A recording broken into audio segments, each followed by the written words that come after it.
Hello, my son.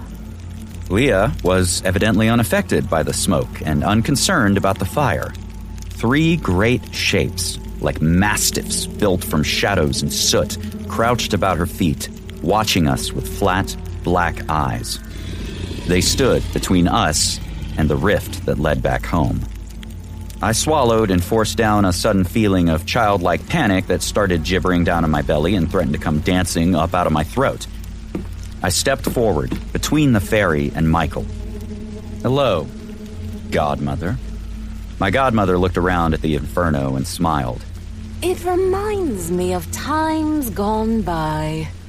Oh, doesn't it remind you, my sweet?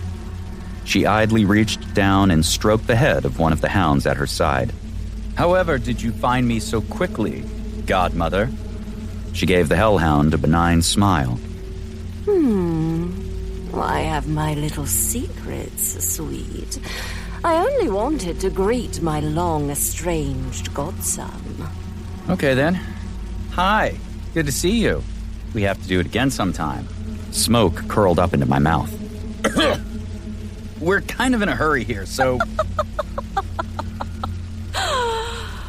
Always in such a rush, you mortals. But we haven't seen each other in ages, Harry. She walked closer, her body moving with a lithe, sensuous grace that might have been mesmerizing in other circumstances. The hounds spread out silently behind her. We should spend some time together. Michael lifted his sword again. Madam, step from our path, if you please. It does not please me. Those rich lips peeled back from dainty, sharp canines, and at the same time, the 3 shadowy hounds let out bubbling growls. Her golden eyes swept past Michael and back to me. He is mine, Sir Knight, by blood right, by law, and by his own broken word. He has made a compact with me. You have no power over that. Harry, is what she says true? I licked my lips and gripped my staff. I was a lot younger then, and a lot more stupid. Harry, if you have made a covenant with her of your own free will, then she is right. There is little I can do to stop her. Another building fell with a roar. The fires gathered around us, and it got hot. Really, really hot. The rift wavered, growing smaller. We didn't have much time left. Come, Harry.